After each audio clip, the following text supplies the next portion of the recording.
Welkom bij weer een nieuwe aflevering van Limburg Alleen. Straks hebben we natuurlijk Pet Gadget, maar zoals gezien wordt er hier in de studio volop geschminkt.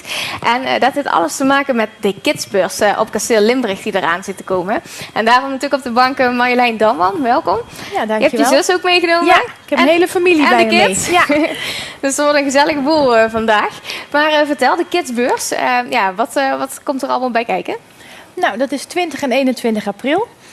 Er is een modeshow, er is een cakepop versierwedstrijd, er is een poppendoktervoorstelling en zo'n 30, 40 bedrijven die hun producten presenteren met allerlei leuke wedstrijden, activiteiten, speelzolders, ja, noem maar op. Noem maar op, van alles te doen. Ja. Ja, we komen dadelijk ook nog eventjes bij jou, Linda, want jullie hebben zelf ook nog een mooi project samen gemaakt.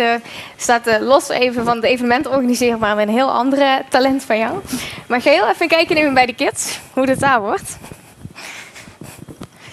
Want hier zitten Joël en Jamie al klaar. Die worden helemaal mooi gemaakt door Nicole Boston. Ja, jij gebruikt een bepaalde techniek daarvoor, hè? Klopt, ik werk met splitcakes. Dat zie je daar liggen. Dat zijn allemaal verschillende soorten griem aan elkaar vastgemaakt. Verschillende kleurtjes griem. En dat breng ik in één streek of met één sponsje veeg je op. En dan heb je meteen al een mooie overvloei in je griem. Dus het werkt op dit soort beurzen wel heel goed natuurlijk. Ja, want Joël, wat word jij vandaag? Wat gaat ze van jou maken? Een prinses. Een mooie prinses, hè? Ja. En jij, Jamie? Een draak. Een draak? Oh, de prinses en de draak. Dat wordt een mooi sprookje, toch? Ja. Maar kun je even laten zien hoe het werkt? Ik zal het proberen. Zie je, daar zit meteen hier de donkerrood en de lichtrood in elkaar overgelopen. Dan kun je snel een mooi bloemetje maken. Ik kan zeggen, het lijkt echt heel makkelijk zoals je het doet. En het is natuurlijk voor kinderen heel handig dat het zo snel gebeurt, hè? Als het snel gaat en je meteen een mooi effect op deze manier hebt. Ja, want op zo'n kidsbeurs, met wat voor vragen komen ze dan? En waar een draak en een prinses? Meestal als iets goed gelukt is, dan zien ze dat en dan komen ze daar ook voor terug. Maar inderdaad, meisjes, veel prinsessen en met veel glitter en griem. En de jongens wat engere dingen, zoals skeletten of draken. Mag het wat stoerder, hè? Mag het wat stoerder. Ja, en bij hem heb je ook precies dezelfde techniek weer Ja, toegevoegd. hier zie je dat ook, de overvloei van de kleurtjes met een kwast gedaan, ja. Want kunnen jullie geduldig blijven zitten bij het schminken of vind je het wel fijn als het snel klaar is? Het is wel fijn als het snel klaar is, hè? Maar je wordt wel heel mooi. Heel veel succes nog. We gaan dadelijk al zien hoe het verder wordt. Dan kom ik weer even terug bij jullie. Want ik zei net al, je hebt andere talenten nog dan het organiseren van alleen evenementen. Bijvoorbeeld het schrijven, hè? Want je hebt een kinderboek geschreven samen met je zus. Je hebt de tekeningen gemaakt. Ja, dat klopt. Wat voor boekje is het? Want jullie hebben het meegenomen? Het zijn er 2 zelfs. Meisje, eigen wijsje. Yes, en dan 2 versies en er zit zelfs een derde aan te komen, hebben we begrepen. In het najaar komt deel 3 uit. Dus dat vinden wij wel heel spannend. Eigenlijk gaat het eigenlijk over haar dochter. Ja, want ik wou zeggen, wie is het meisje eigenlijk? Ja, mijn jongste dochter, die vooral dit boek gaat over aankleden. Die was dat ze 2 jaar was, wilde ze absoluut niet aantrekken wat ik wilde dat ze aantrok. Ja? En ik noemde haar dus meisje eigen wijsje, want het was geen land mee te bezeilen 's morgens. En toen heb ik voor een school tekeningen moeten maken voor een boek. En zij schreef altijd kindertheater. Toen dachten we, goh, dat zouden we toch samen moeten kunnen combineren. Ja. En dat is geresulteerd in 2 hele leuke boekjes. En wat voor avonturen beleeft ze dan eigenlijk? Nou, de ene is echt een aankleeddrama. Zo van, mama, ik ga echt niet aantrekken wat jij wil. En eindigt ook met een onderbroek op haar hoofd. En dan in de spiegel kijken en denkt ze van, nou, dat is het toch niet helemaal. Wij gaan ook wel voorlezen in klassen. En dan loop ik echt met een onderbroek op mijn hoofd door de klas. En dan hoor je echt zo, wat doe jij nou? Ja? Ja, dat kunnen hele eigenwijze meisjes doen. En het tweede boek gaat over kan het zelf. In dit geval kan zelf zwemmen, heeft geen zwemles nodig, geen bandjes nodig.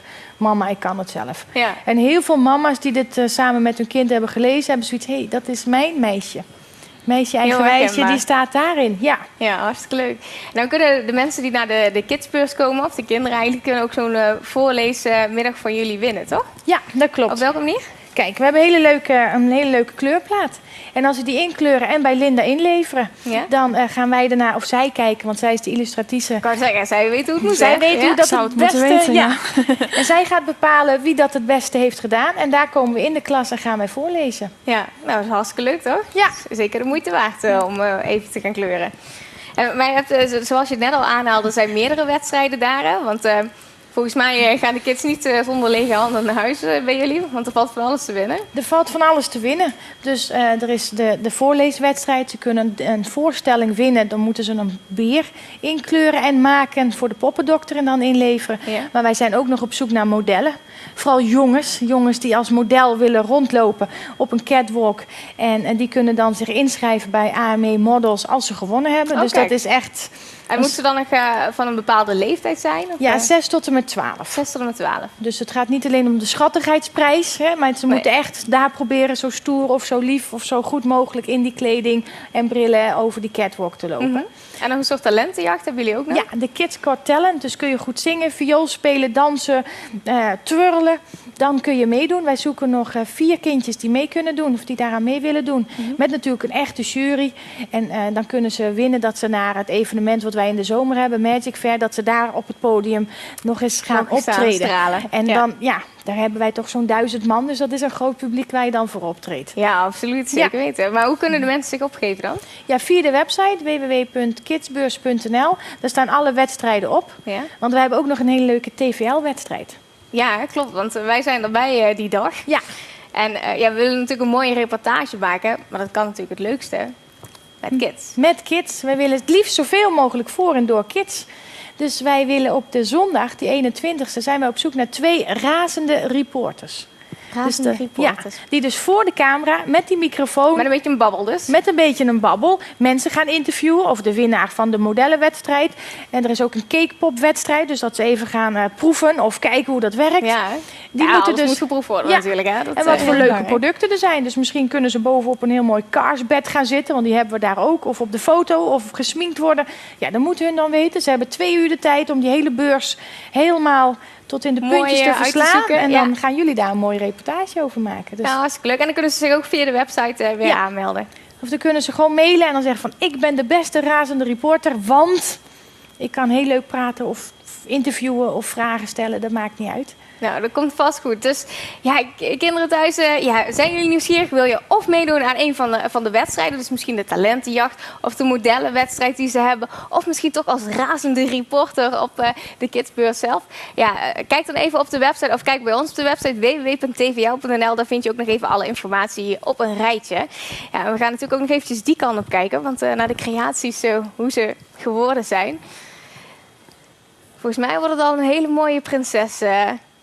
Zoals we kunnen zien. Joël, knik eens even of je het mooi vindt worden. Vind je het mooi worden? Ja?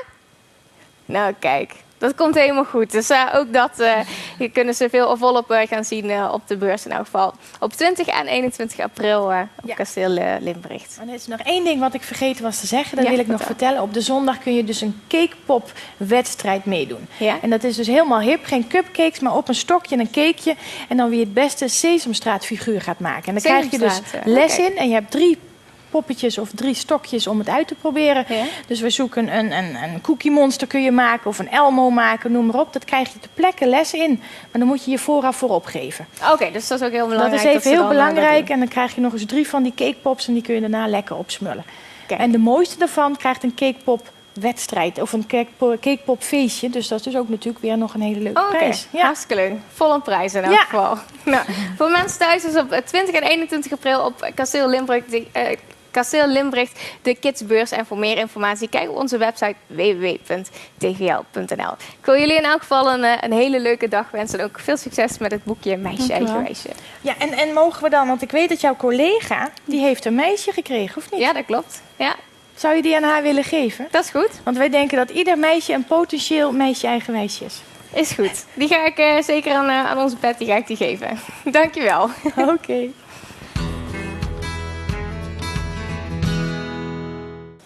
Ja, dus het is voor ons eigen Patrick Smeets met Pet Gadget. En volgens mij ga je nog wat te goed voor mij. Want we waren de vorige keer hadden we over een app.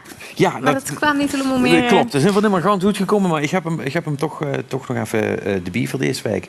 Het is een nieuw soort spelje. Daar heb ze ooit wel eens gewerkt van Songpop of niet, of niet? Kent ze dat, het appje? Nee? Dat is toch wel heel populair geweest. Nee? Nou, Ik ben niet zo van alle appjes. maar niet zo. Maar dat wordt een heel leuk spelje. En dan kost ze dus muziek tegen elkaar loesteren. En dan moesten ze dan zo snel mogelijk herkennen wat het muziekstuk wordt. En bij het snelste wordt, kreeg dan de meeste punten. En de dichtste 5 dingetjes. En bij het eind de meeste punten. Het spel op zich ken ik inderdaad wel. En dan kennen ze elkaar zo blijven uitdagen. Nou, nu zijn er natuurlijk heel veel varianten op. En het heeft nog redelijk lang geduurd. Maar nu is er dan toch ook voor voetballiefhebbers. En ik weet niet of Stichter ongeveer is. Ik niet, maar ik heb er wel in naartoe zitten. We hebben ze wel naartoe staan dat het leuk vindt. Nou goed, dat denk je dat het pingel. En dat deed eigenlijk, ja, wat ik juist zeg, jij tegen elkaar op en deze dingen. We kunnen niet even een oefenpartijtje doen. Even De voetbals tegen een op. Nee, het zijn dus echt voetbalvragen. Nou, de vraag is hier, met welke club won Louis van Gaal 3 landstitels in de jaren 90? Ajax, PSV, AZ of PSV? Zie je het vraagteken boven mijn kop verschijnen? Echt, het denkt zij het Ajax, maar mij ga je het ook kunnen wijs maken. Goed, het mag duidelijk zijn, voor mij is er ook niet, want ik weet ook niks van voetbal, dus ik zou hier grenzeloos bij verlezen.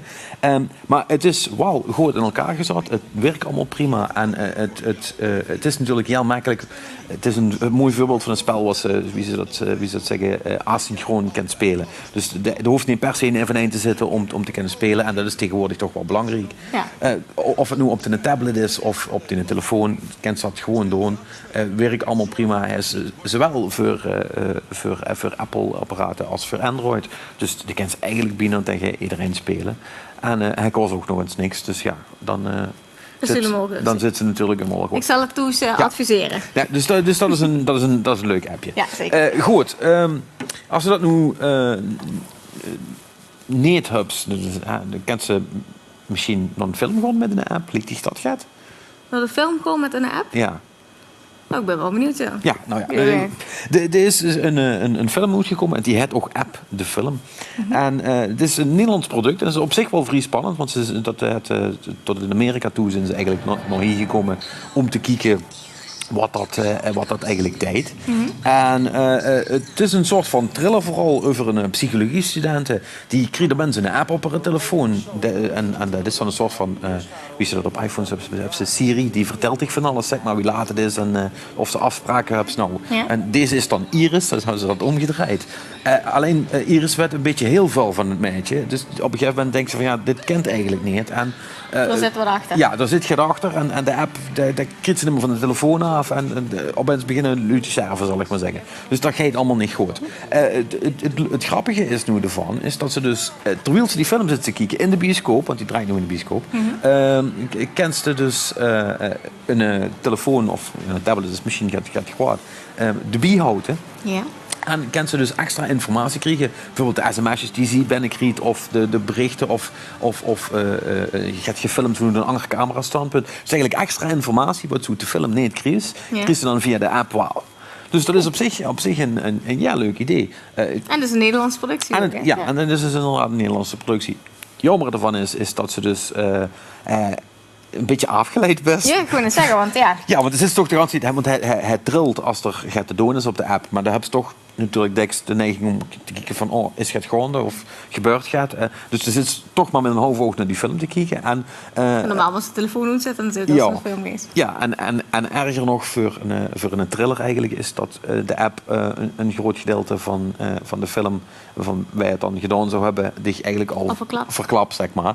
Dus dat verandert wel ook het thriller aspect ervan. En dat is dan misschien wel een beetje jammer. Desondanks... De thriller wordt op een andere manier ingevuld. Het is meer een gewone thriller zonder haar, ja. Inderdaad.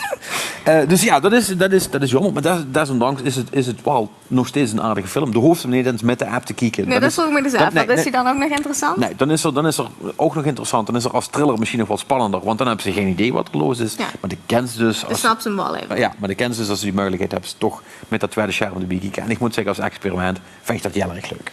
Ja, denk je dat dat vaker gaat komen in de toekomst? Ik denk dat dat nog wel in de toekomst is. Zeker wie verstrooit dat lui ondertussen zijn. Ja. Zal dat ook in de bioscoop niet uitblijven dat ze toch op meerdere schermen en op meerdere kantjes tegelijk informatie krijgen. Ja, dat is waar. Dus dat is lastig aan te doen. Nou, yes. Als ze zegt, ik vind er allemaal niks, allemaal dat nu wat ze gedaan met apps. Ik wil gewoon, gaat moois kijken.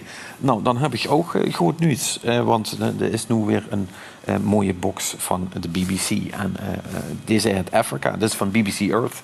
En ja goed, daar ben ik al een paar jaar mee bezig. En er zijn zoveel Tiet Kumpers een box. En net zoals alle Het is altijd geweldige dingen te zien. net zoals alle andere keren is dit ook weer intens genieten. En het is wat ze heel erg leuk doen. Want dit gaat dus echt over gans Afrika. Van de Kalahari tot aan de Sahara, Kaap de Goede Hoop, Congo, stukje savanna, berg, bos, water. Het zit er allemaal in. En wat nu zo mooi is, los van de prachtige beelden die ze eigenlijk al kunt zien, is... dat wordt immer verteld door David Attenborough. Dus dat deed dan de Engelse versie.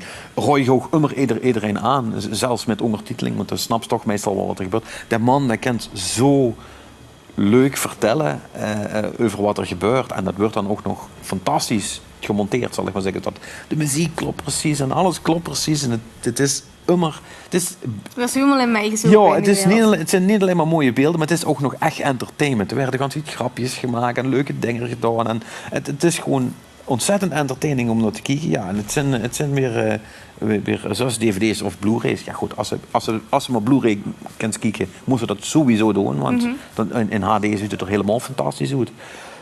Voor jullie die het dan nog niet gezien hebben, of want het is allemaal wel eens een keer ooit op de televisie geweest. Of die wordt zeggen, nou, ik wil alles bij jij hebben. Prima.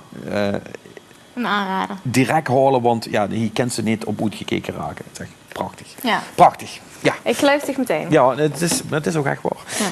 Dan heb ik nog één gewone film. En dat is typisch zo'n film die misschien wel door vuil over het hoofd gekeken wordt. En wat misschien wel jammer is, want het is wel een hele leuke.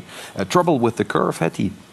En dat is met Clint Eastwood als hele als echt een grumpy old man, zeg maar. Die speelt een oude scout, een baseball scout. Zo wie ze ook voetbalscouts hebben, dat wat ze misschien wel. Jullie gewoon kijken bij de lijntjes of het gaat is. En nou, hij is er ook een van. En hij gaat op alle high schools kijken of er jongens zitten die talent hebben. Nou, hij had ook een dochter, wat immer met de mid is gegaan. Die is er, maar die is eigenlijk op een gegeven moment uitgescheiden, recht te gaan studeren. En hij had dan nog een jongere jongen die ook in de business zit. En hoe hij ooit met het samengewerkt. Nou, op een gegeven moment begint er eigenlijk een beetje na te laten. Zuidslag en het gaat allemaal niet meer. En hij probeert dat een beetje te verbergen. Nou, zijn dochter heeft dat toch in de gaten. En die gaat een stuk met hem met dan. Want er moet het belangrijkste gedaan worden. En daar hing eigenlijk zijn baan vanaf. Dus dat moet wel goed gaan. Nou, je gaat zien met hem met. En daar zitten dan nog... gaat verwikkelingen in, zowel romantisch met de jongen die gespeeld wordt door Justin Timberlake. Dat is eigenlijk heel leuk. Maar ik moet zeggen, vooral Clint Eastwood als de norsige oude man, die wil niks met computers hebben. En tegenwoordig wordt scouten is heel veel net wie andere dingen afhankelijk van data. Hè. Kijken wie veel heeft hij gehouden en wie goed deed hij. Goed puur statistiek eigenlijk. Maar hij deed het gewoon nog ouderwets op gevoel, zeg maar. En op kunnen waren en zin wat er gebeurt. Nou, en toch heet die film dan over. Het is een mooi familieverhaal. Het is niet zoetsappig. Het is leuk gedaan. Het enige nadeel voor iemand van ons is dat het over honkbal gaat. En wat wij te veel doen van honkbal allemaal. Ja. Dus er komen af en toe termen langs dat ik ook denk, ja goed. Maar denk je er omdat mensen dat een beetje aan zich verbeteren te gaan misschien? Dat denk ik misschien wel. Maar eigenlijk als ze dat zou maar zeggen, in de kop verandert met voetbal of welke sport dan ook, is het basisverhaal nog immer gewoon niet erg leuk. Het hinkt er niet zo erg op dat als ze niet veel van honkbal wordt, dat ze dat niet kunnen volgen. Maar ik ben ook nauwelijks bekend met de sport. En ik koos het toch heel goed zijn. Ja. Dus ja, leuke film. Oké. Wat zal we volgende week eens doen? Volgende week, er zijn nog meer goede films waar ik nu ook nog niet aan toe ben gekomen. En er komen ook nog wel hele prachtige spellen uit, dus daar ga ik toch ook even over komen. Oké, ik ben erg benieuwd. Heb je zich trouwens wel eens gehoord van stamceldonatie? Ja. Ja? Ja, dat is heel belangrijk wetenschappelijk onderzoek. Dat is absoluut belangrijk, maar toch blijkt dat er in Nederland nog best wel weinig over bekend is en dat er echt maar heel weinig donoren zien. En daar ga ik het volgende week over hebben in Limburgerlijn. Dus ik zou zeggen, ga vooral kijken, want het is een onderwerp wat wel belangrijk is natuurlijk om meer over te weten. Dus tot de volgende week.